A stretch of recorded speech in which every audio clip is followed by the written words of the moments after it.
السلام علیکم. میں ڈاکٹر فرخندہ، ایسوسیٹ پروفیسر شعبہ اردو. میں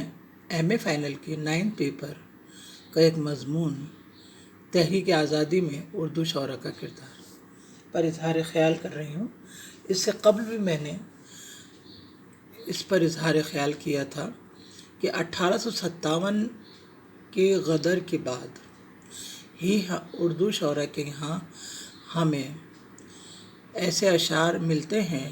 جو اس زمانے کی تباہ حالی کا ذکر کرتے ہیں. اس میں غالب کے اشعار، میر کے اشعار اور غالب کے خطوط، بہادر شاہ ظفر علی خان کے اشعار ہمیں نظر آتے ہیں. واجد علی شاہ نے بھی جب ان کو مٹیا برج بھیجا گیا برطرف کر کے سلطنت سے، تو انہوں نے بھی کچھ اشعار کہے تھے کہ در و دیوار پہ حسرت کی نظر کرتے ہیں، در و دیوار پہ حسرت کی نظر کرتے ہیں، رخصت اے اہل وطن ہم تو سفر کرتے ہیں، رخصت اے اہل وطن ہم تو سفر کرتے ہیں. داغ دہلوی عام طور پر عشقیہ واردات اور تغزل کے شاعر مانے جاتے ہیں، لیکن اس دور میں بہادر شاہ ظفر اور واجد علی شاہ جیسے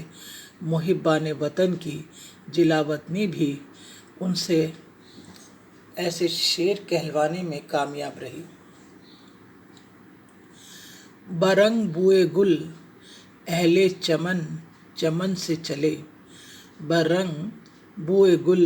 اہل چمن چمن سے چلے، غریب چھوڑ کے اپنا وطن وطن سے چلے، غریب چھوڑ کے اپنا وطن وطن سے چلے، نہ پوچھ زندوں سے بیچارے کس چلن سے چلے، نہ پوچھ زندوں سے بیچارے کس چلن سے چلے، قیامت آئی کہ مردہ والے نکل کفن سے چلے، قیامت آئی کہ مردہ والے نکل کفن سے چلے. شمس العلماء شبلی نعمانی کی شاعری کا بیشتر حصہ سیاسی افکار پر مشتمل ہے، جس میں ہم کشت گانے مورکۂ کانپور ہیں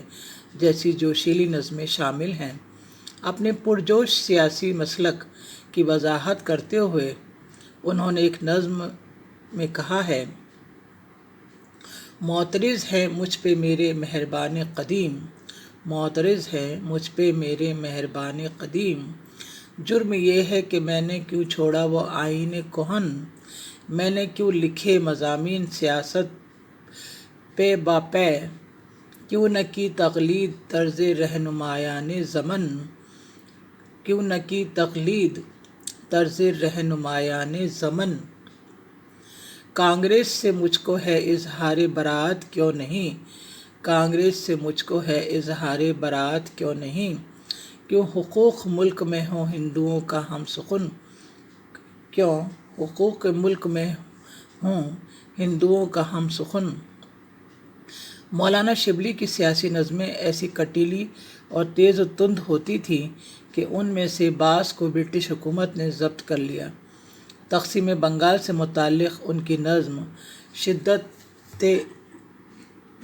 تاثیر کی بہترین مثال ہے. یہ وہ دور تھا کہ انڈین نیشنل کانگریس اپنا پیر جما رہی تھی اور لوگوں کو بیدار کر رہی تھی. انڈین نیشنل کانگریس اپنے پیر جما چکی تھی اور جد و جہد آزادی کی دھن میں حریت پسندوں کا قافلہ ایک مخصوص راہ پر گامزن ہو چکا تھا، جس کے ہر نشان منزل کے ارد گرد اردو شاعری کے نقوش برابر اور متواتر نظر آتے ہیں. اور لطف کی بات یہ ہے کہ آزادی وطن کے ان متوالوں میں نرم گرم دونوں مزاج کے لکھنے والے شامل ہیں. یہاں نرم دل کے حامی برج نائر چکبست بھی نظموں کے بند ملاحظہ ہوں. بسے ہوئے ہیں محبت سے جن کی قوم کے گھر، بسے ہوئے ہیں محبت سے جن کی قوم کے گھر، وطن کا پاس ہے ان کو سہاگ سے بڑھ کر، وطن کا پاس ہے ان کو سہاگ سے بڑھ کر. جو شیر خوار ہیں ہندوستان کے لخت جگر، جو شیر خوار ہیں ہندوستان کے لخت جگر، یہ ماں کے دودھ سے لکھا ہے ان کے سینے پر، یہ ماں کے دودھ سے لکھا ہے ان کے سینے پر. ایک دوسری نظم آوازۂ قوم کی بند اس طرح ہیں: یہ خاک ہند سے پیدا ہیں جوش کے آثار، یہ خاک ہند سے پیدا ہیں جوش کے آثار، ہمالیہ سے اٹھے جیسے ابر دریا پار، ہمالیہ سے اٹھے جیسے ابر دریا بار،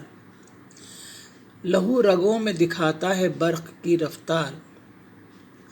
لہو رگوں میں دکھاتا ہے برق کی رفتار، ہوئی ہیں خاک کے پردے میں ہڈیاں بیدار، ہوئی ہیں خاک کے پردے میں ہڈیاں بیدار، زمیں سے عرش تک شور ہوم رول کا ہے، زمیں سے عرش تک شور ہوم رول کا ہے، شباب قوم کا ہے زور ہوم رول کا ہے، شباب قوم کا زور ہوم رول کا ہے۔ اگر نرم دل سے تعلق رکھنے والے شاعر ہوم پر اکتفا کرتے ہیں تو اکبر الہ آبادی جیسے کچھ فنکار ہیں جو سرکاری ملازمت میں ہونے کی وجہ سے اپنے سیاسی تصورات کی براہ راست تبلیغ نہیں کر سکتے اور معذرت خواہی کے انداز میں کہتے ہیں: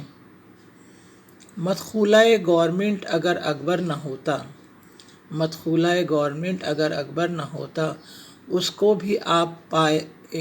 پاتے گاندھی کی گوپیوں میں،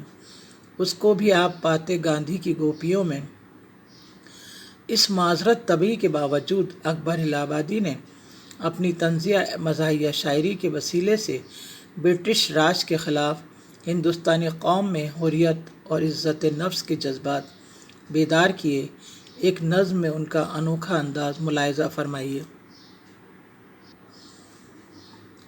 بہت ہی عمدہ ہے اے ہم نشین برٹش راج، بہت ہی عمدہ ہے اے ہم نشین برٹش راج، کہ ہر طرح کے ضوابط بھی ہیں اصول بھی ہیں، کہ ہر طرح کے ضوابط بھی ہیں اصول بھی ہیں، جگہ بھی ملتی ہے کونسل میں آنریبل کی، جگہ بھی ملتی ہے کونسل میں آنریبل کی، جو التماس ہو عمدہ تو وہ قبول بھی ہے، جو التماس ہو عمدہ تو وہ قبول بھی ہے، چمک دمک کی وہ چیزیں ہیں ہر طرف پھیلی، چمک دمک کی وہ چیزیں ہیں ہر طرف پھیلی، کہ آنکھ محو ہے نظارہ نظر اگر ملول بھی ہے، کہ آنکھ محو ہے نظر اگر ملول بھی ہے، جب اتنی نعمتیں موجود ہیں اگر اکبر،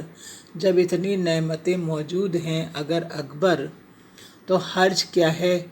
جو ساتھ اس کے ڈیم پھول بھی ہے، تو حرج کیا ہے جو ساتھ اس کے ڈیم پھول بھی ہے۔ اکبر الہ آبادی نے انگریزی تہذیب و تمدن کے خلاف بہت ساری شاعری کی ہے کہ ہم ان کتابوں کو قابل ضبطی سمجھتے ہیں، ہم ان کتابوں کو قابل ضبطی سمجھتے ہیں کہ جن کو پڑھ کر بیٹے باپ کو خپتی سمجھتے ہیں۔ وہ انگریزی ماحول، انگریزی تہذیب کے خلاف تھے اور اسی لیے انہوں نے ان کی تہذیب و تمدن کے خلاف کھل کر شاعری کی ہے۔